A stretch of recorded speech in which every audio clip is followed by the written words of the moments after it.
The following is a special presentation of Tony Kurre Radio.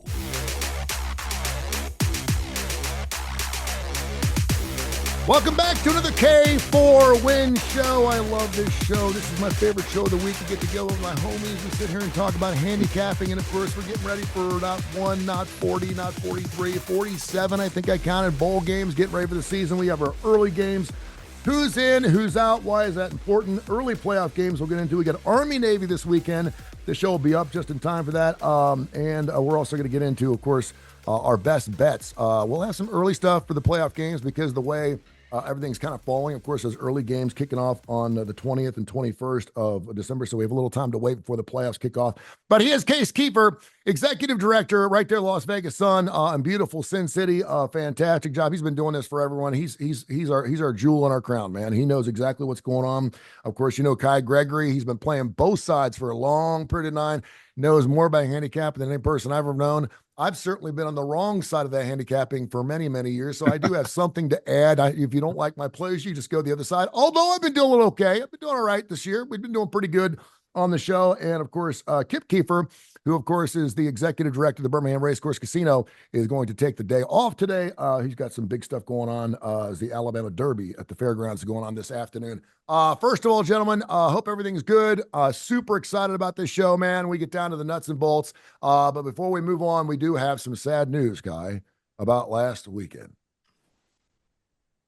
That is correct. And I apologize. I am sitting in my truck. As I told you guys, the internet and phone service for AT&T, wonderful as it is, we'll give them a huge shout out here, is down at my house in my neighborhood. So I had to drive 4 miles away so that I could actually get on the call. But yeah, last weekend was our first losing weekend of the year. We went 6-7 Saturday and Sunday. However, last week overall we were 50, 36-1. Okay. So still a winning week, not a winning weekend. And overall we are 347, 196, and 19. So good. Still doing well there and rocking on. $100 bettors over 15 grand for the year, and we love that. K4Wins.com. K4Wins, the number 4wins.com. Free plays. Just check out our website. You can see all of our stuff. And, of course, it gets updated every single day. Thanks to Kai for taking care of that part of it. I know he works really hard at making that happen. Before we get into some plays, Case, I want to go to you first. Looks like Dart's in. Shador's playing. Melrose already said he's going to play. Cam Ward said he's going to play. It seems like this was something that a lot of people made a really big deal about, particularly with the NIL saying, well, gosh, these police guys aren't even going to play football anymore. They're not even going to play in their bowl games. But so far, it appears that everyone's going to play. And if anyone's not playing, it seems like it's maybe these guys from smaller schools that maybe have more to lose, maybe as a second or third round in the draft next year as opposed to a first-round guy. And I realize when they say they're going to play, it means they could take one snap and then hang it up for the day. But how does that play out in Las Vegas? You're talking about some of the most important keys and parts of a lot of football teams that you don't know if they're playing. Maybe it's all the way up to a game day before you find out if a guy's going to be stepping out. And how do you handicap that? Yeah, well, it's very on top of my mind. I just wrote about this. The stories doesn't run till tomorrow in Las Vegas Sun, LasVegasSun.com. But you can read about it. It's kind of what I kicked off my bowl column that I pick every game every year on, and because you have to. I mean, this is the reality of betting bowl games now. But I will say I kind of went with the tone that you did. There's been a lot fewer opt-outs this year, and it's hard to tell. There's still so much secretness, and these deals aren't public. But I know there's been a lot of speculation that a lot of these newer NIL deals are including the guys have to play the whole season, even if it's the bowl, or maybe they get an extra payout if it's the bowl. But I mean, you listed some of the big names. I know Shador Sanders, Travis Hunter, Cam Ward. Those are the first three. I think they all announced together, like on an Instagram Live. They were playing their bowl games. So opt-out wise, I mean, I think you can make a case the last 2 years that was like the single biggest factor of betting bowls, where you had to see what guys are opting out, who was playing on what. Now I think it's kind of flipped back to the transfer portal. I think you nailed it. I mean, that's always been a huge factor too, but I just feel like what was it, 7 years ago, we started seeing the opt-outs. Mm-hmm. And this is the first year where it feels like, at least right now, that we're still early, things could change, but I feel like we're a little bit down on the opt-outs, but that transfer portal is going to keep churning. So to me, at least bowl-wise, my process, I try to do the same at the beginning. I put a rough number on it, kind of right off the top of my head. Then I do some more digging and put a more exact number on it. But then before I do anything, I'm calling up one of these opt-out and transfer portal trackers. The best one I've seen this year is on the Action Network. A good friend of mine from college, Thor Nystrom, I think bettingpros.com usually does one. I don't know. I haven't seen it yet this year, but usually he has a really extensive one. So for me, it's still putting numbers first, but then looking at, who's gone, who's staying, and then it's a lot more art than science of trying to figure out exactly how that affects the number. Of course, the coaching staffs too. But I think you can make a case that this bowl season is going to be a little more intriguing than the last couple of years, despite the 12-team playoff, just because it looks like so many of these guys will play. But again, we just got to monitor it throughout. We'll get into Indiana, Notre Dame, SMU, Penn State, Clemson, Texas, Tennessee, and Ohio State. I know that the man up there in the upper left-hand corner is loving that last ball game. They get to play one of those early games at the shoe up there. But I do want to talk about the big game going on this weekend, Army-Navy. It's funny because 4 or 5 weeks ago we were talking about, are they going to be playing in the championship game? They're going to be playing twice. They're not. But both teams had stellar years. Of course, Army more so than Navy. And again, the NLL doesn't really mess with this so much. The transfer portal, you can't really transfer to Navy or Army. You're either in or you're out. So we know what we're getting this particular ball game. Army giving up 6.5 and 38.5. What sticks out to you? And obviously, congratulations and thank you to your son for all of his service he does for the wonderful Army, Navy, and Air Force and the Marines. But we greatly appreciate that, man.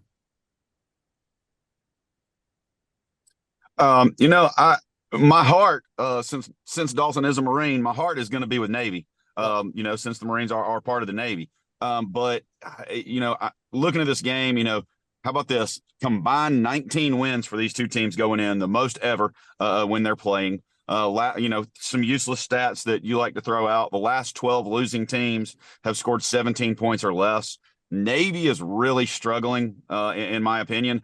I think the best play in that game is probably Army over their team total of 22.5. I really think they get to 24 or 28 the way they've been playing.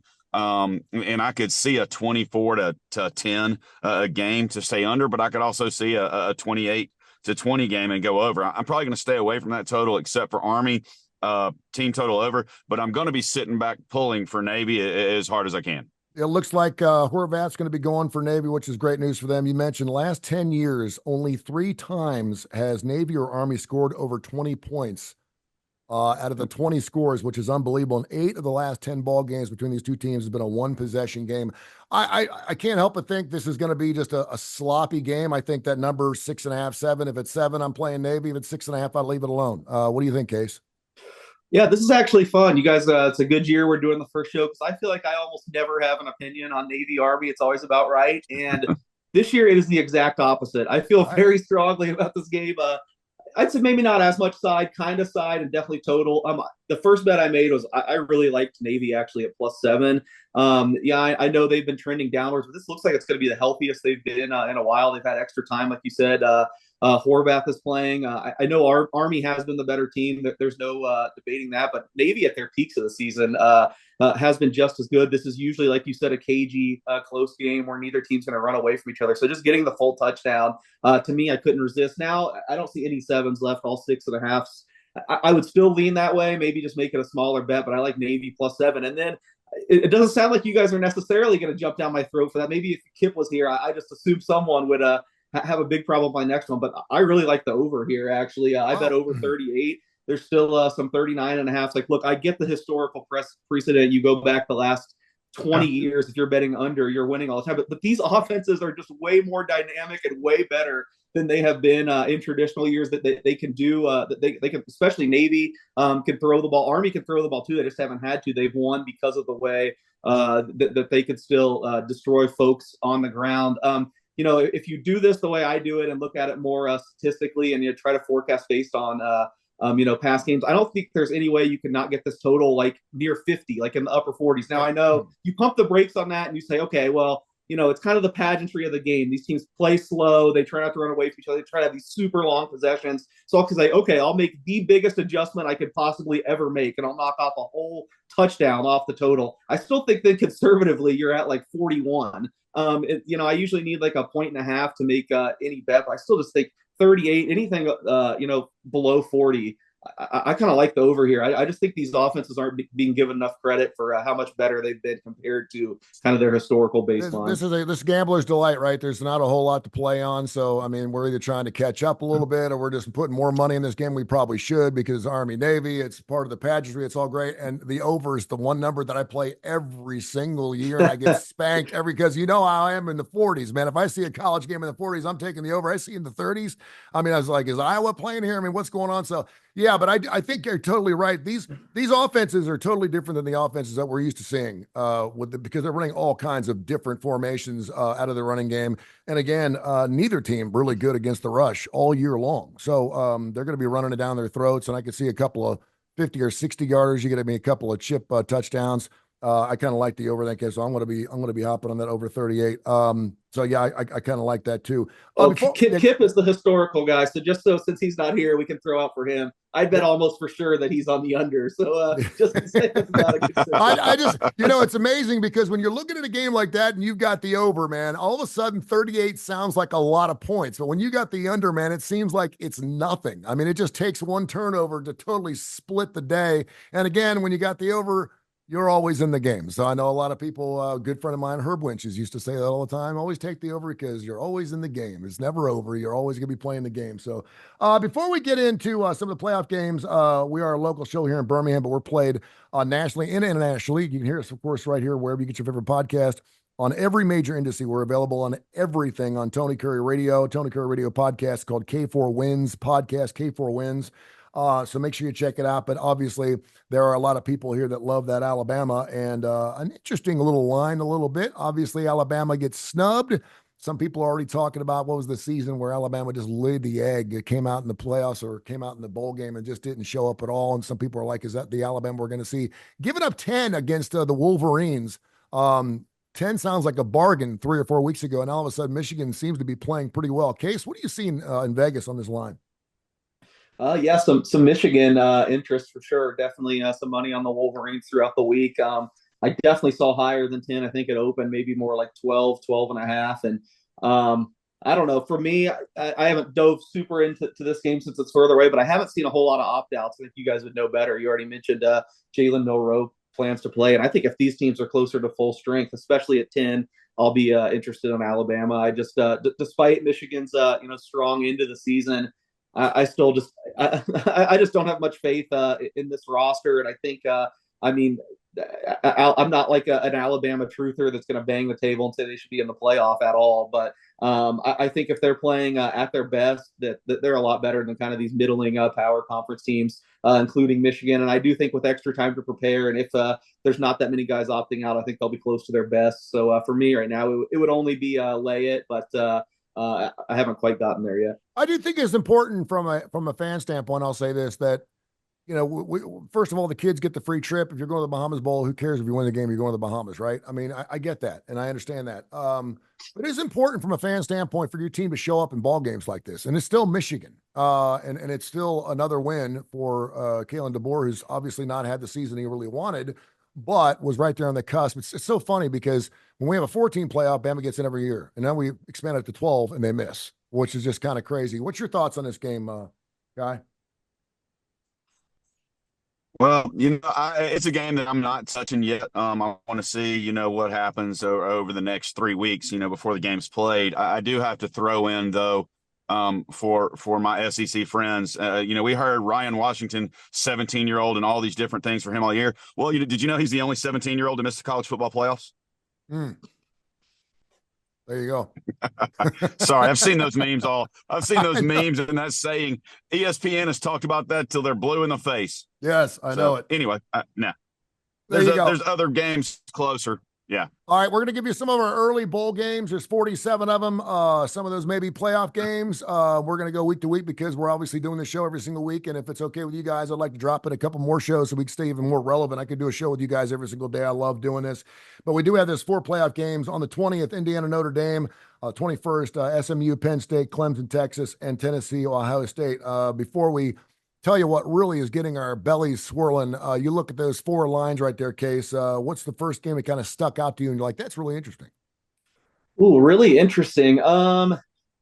Man, from a line perspective, they all kind of they all kind of opened about in the range I thought. I will say I guess the thing that jumped out to me to answer your question the best is and I think we've since pushed over this point. But there was a point earlier in the week. Oh yeah, there's still a couple out there where Notre Dame dropped to 7, and that really surprised me. With the way they're playing in Indiana. I mean, Indiana's been great. I'm not taking anything away from Indiana. I bet them a ton this year, but before the Purdue game to end of the year, they were kind of slipping, and Notre Dame has the nation's longest covering streak. I think they've covered 8 in a row and just been pounding opponents. So I thought that number would probably push more towards 10 than 7. So as far as the early playoff game, not a ton of movement, but Notre Dame getting down to a flat 7. At least for a while, it's still available at a couple of places. It looks like that was kind of a surprise to me. Yeah, it's hard to believe. I mean, Notre Dame again, one of these teams, it's America's team. We're not talking about them. They're 10-2 against the spread. Indiana, of course, a stellar 9-3 against the spread as well. They both did really well.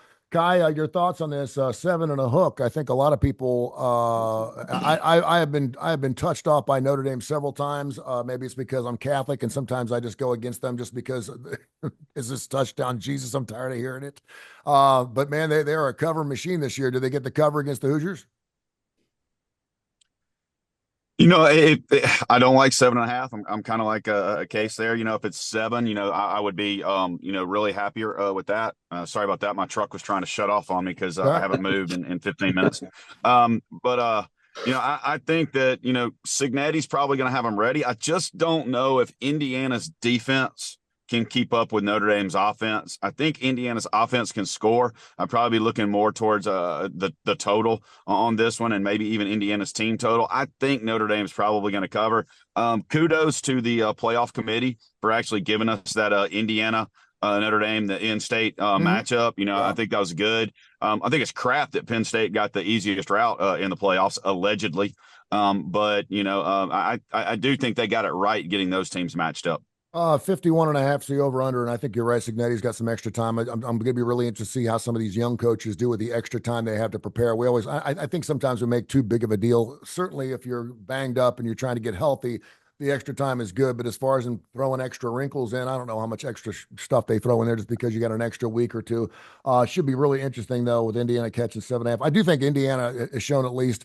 Certainly not against Ohio State, but their run defense has been pretty stout all year long. And I know Notre Dame's going to try to stuff it down. They've been rushing, I think, 63% of the time throughout the year. So I do want to see that line play between Indiana's defense and Notre Dame's offensive line. That should be really interesting. Let's go to the last game on the board there, to Tennessee, Ohio State. I've got to ask you because I know you're a Tennessee guy.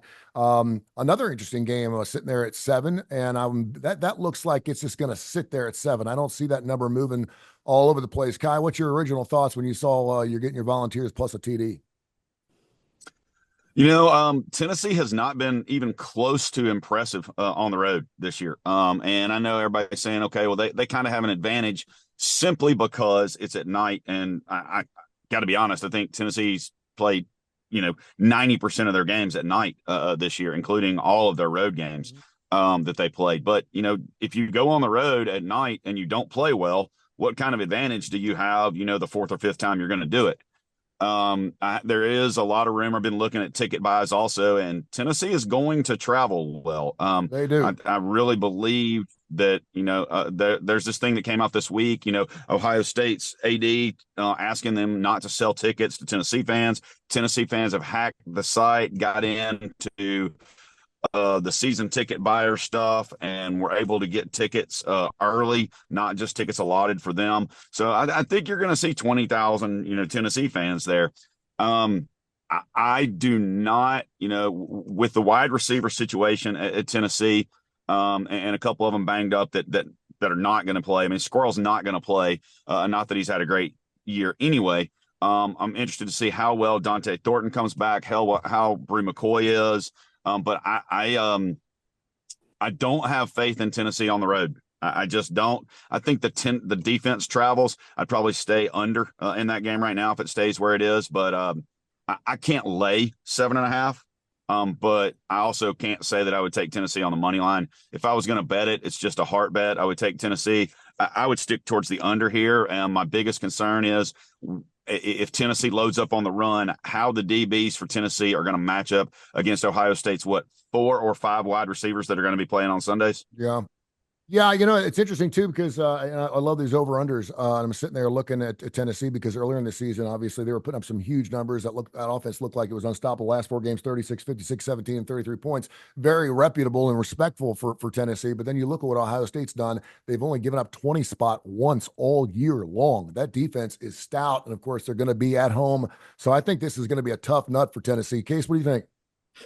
Yeah, this is the one. Of course, I've ended up betting every side in the playoff games already. This is the one I shouldn't have, and I did stay away from most of the time. But I kind of saw the number crashing early in the week, and I just had the slightest of leans to Tennessee at 7.5. So I was worried it was going to go to all seven. So I took a reduced juice, really small bet on Tennessee plus 7.5.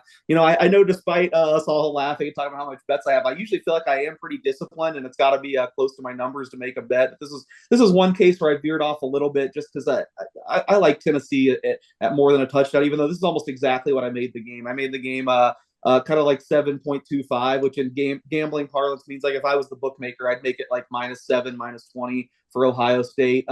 Matchup wise, I kind of like it for Tennessee, especially we've talked about it time and time again, but I'm just skeptical of Ohio State up front. I think Tennessee's D line should be a little healthier. And if Ohio State has the same game plan they do against Michigan, which I don't think they will because they've gotten so much flack for that, and that was so ridiculous, I think Tennessee will gobble them up and win kind of a strongman contest. I'm a little bit more worried in the open when it gets out onto the edges. Situationally, I actually kind of like the spot for Ohio State better just because this number is probably 2 or 3, pushing 10, a couple points higher if this was just 2 weeks before the loss to Michigan. So, you take those different factors and my number. There's no way I ever should have bet this, but I kind of agree with Ty that I see it a little bit more, a little bit tighter game, probably neither team, running away and, keeping the score close. And because of that, I just thought over a touchdown might be a little too much. So I know we were trying to save our picks for next week, but I am officially part of the Orange Nation at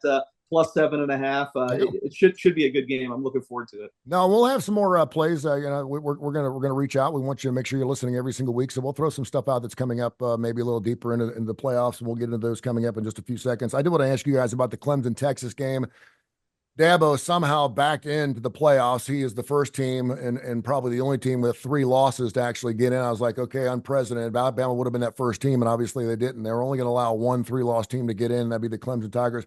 Klubnik, you can say whatever you want about him. Sometime he looks great. I was talking to my son about it. I said, man, I hope they do some design runs for him. He looks like he breaks off a 50-yarder. He is deceptively fast. He looks like the slow white Bronco. He looks like John Elway when he's got the football in his hands, but for somehow he outruns defenders. I don't know how he does it. Not a particularly great arm. Can certainly throw mistakes, but he's more of a game manager where just don't screw the game up. He didn't have to throw for 450 yards to win this ball game because I do think Clemson's defense is playing a lot better.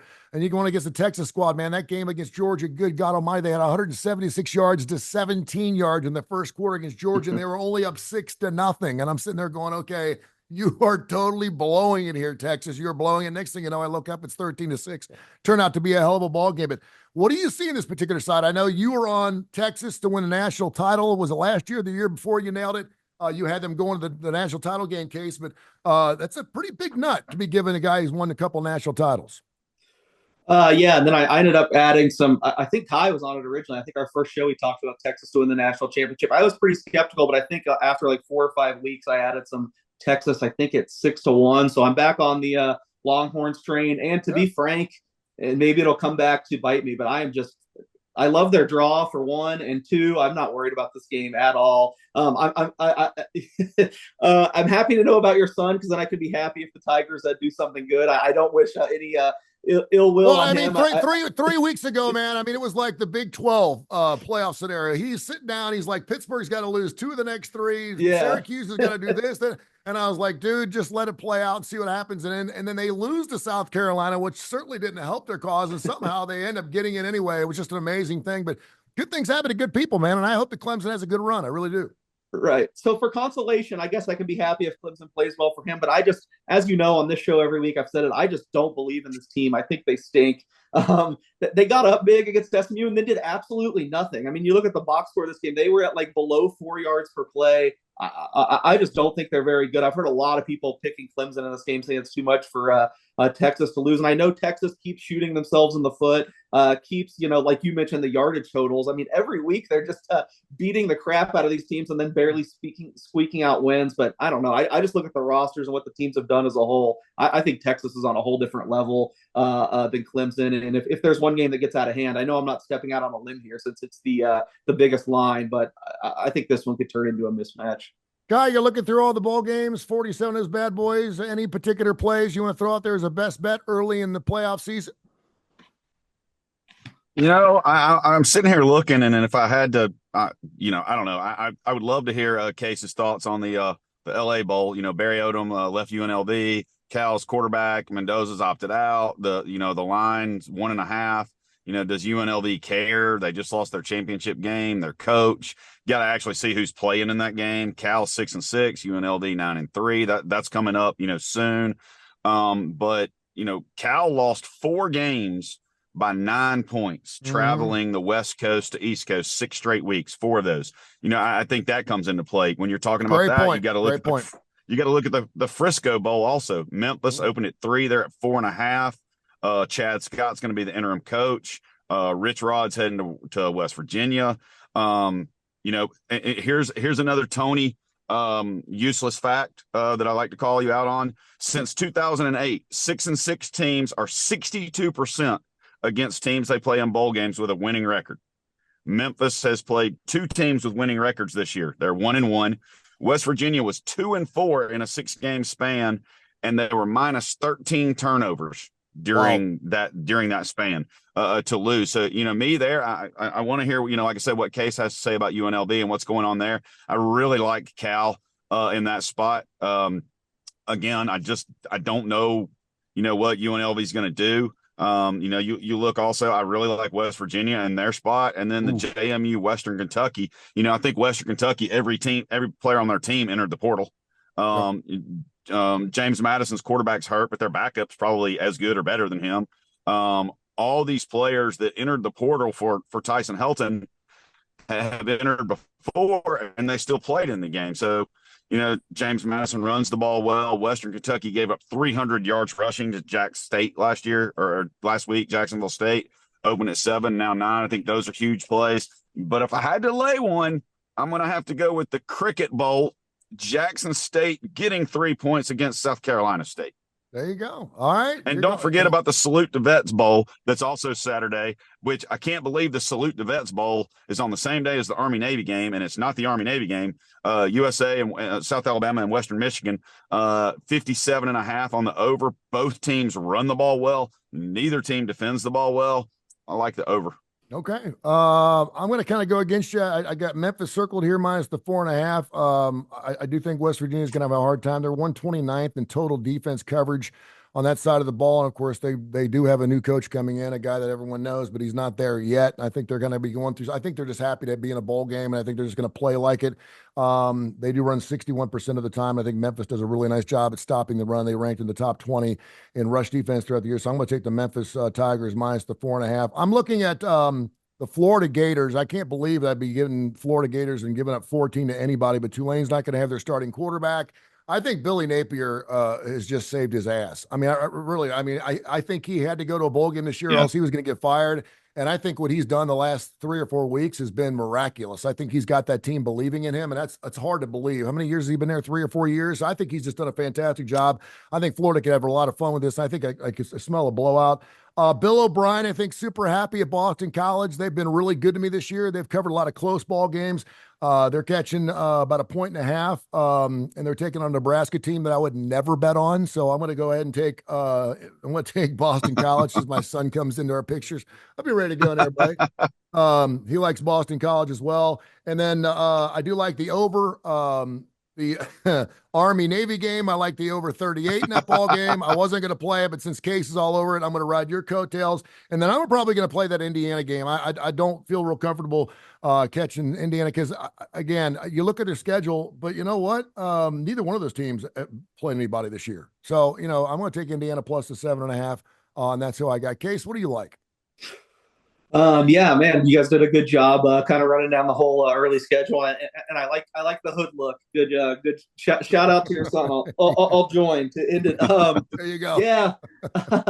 I guess I'll just run down a rapid fire. Some of these coming up. Salute to veterans. I ended up betting South Alabama when it was 7. I thought it was a little short. I just think Western Michigan's pretty. I mean, they have no good wins.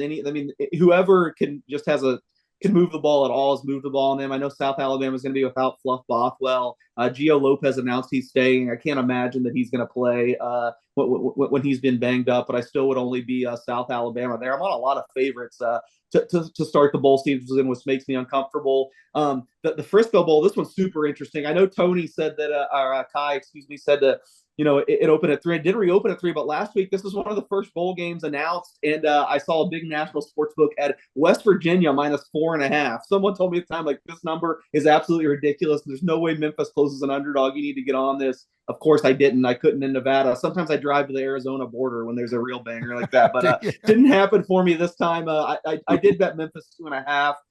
I think I'd probably have to stop now at above 3. I mean, West Virginia's had some guys opt out, but they still have a decent team. And I don't think that's true. I don't like the way Memphis is coached. I think Silverfield just coming through, laying points always is a little bit sketchy. So I'd probably pump the brakes now, but I did bet Memphis a little bit. Boca Raton Bowl, what an absolute mess. Like Kai did a good job of pointing it out. Western Kentucky, everyone's in the portal, but last year they let all these guys play. So they let them play again. James Madison without their quarterback. I have no idea what to do here. That's a strong pass for me. I actually got a terrible number in the LA Bowl, but I laid it with Cal when Barry Odom left. Not only Barry Odom, I mean, they lost both their coordinators who got some job interview.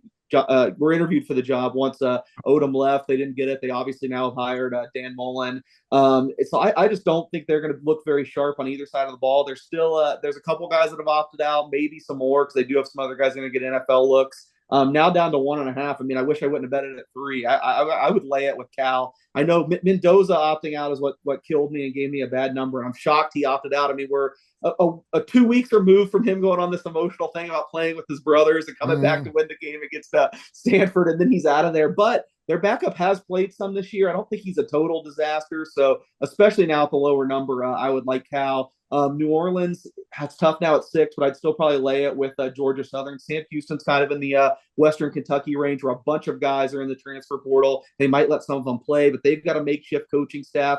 Georgia Southern, like basically everyone's staying, and they were great at stretches this year. They look like the best team in the Sun Belt for a while. So I definitely would have to stop at 7, but maybe right now worth a shorter bet. I've got nothing on the Cure Bowl between Ohio and Jacksonville. Tulane and Florida. I think I was thinking along your lines, Tony, like the way Florida's playing, I really wanted to be on them, but this is one where I just feel like the hype, the momentum, and Tulane losing players. I think it's kind of gotten out of control at 14. It's big, yeah. I don't feel strong enough that I'd bet on Tulane yet. Maybe if we got like close to the 17, but I also kind of feel like when there's this big of a move, when a month ago, this is probably like a 2.5 point line. You could even have made a case that Tulane should be favored. I think when there's this big of a move, usually there's some buyback. So my advice on this game to everyone would be just wait. Even if you like Florida, I think maybe there'll be some better prices down the road. But I don't have anything on that one. So yeah, I guess right now my favorite would be at current prices, maybe Cal and Georgia Southern. There you go. By the way, before we let you go, I got a friend of mine who's a pit guy there at Caesars out in Vegas, and he's a UAB grad, and he is already set. I don't think it's a game you can bet on yet, but he's very happy that Trent Dilfer is back in the big seat. There's going to have to be some firings on the defensive side of the ball for sure. He said the over/under for wins for UAB next season will be 5.5. Initially, what do you think? Man, that's I mean, it better go over, or else he's gonna be looking for a job, right? I mean, he must have. Probably you're a lot closer to the situation. You guys would know, but he probably saved his job with the way they played down the stretch, right? Because I would have said, if you would have asked me a month ago, is Trent Dilfer back next year? I would have said no way. But I know they blew out Rice, right? They showed some signs, so that's probably the right numbers. I don't have a strong opinion on either right now. We'll see. I'll certainly be diving into every team in the offseason. I'll give you a better answer. I'll take a rain check for about 8 months. But right now, I think Caesar's Pit Boss made a good number. There you go. K4Wins.com. K4, the number 4wins.com. Check out K4Wins.com. All free plays. Check us out. Kip, of course, will join us again coming up next week as we get deeper into the bowl season. We're gonna go through all the games, man. If you got a game you want to check out, info@TonyCurryRadio.net. Info@TonyCurryRadio.net. Send us an email and we'll get right on it. Gentlemen, thank you so much. Till next week.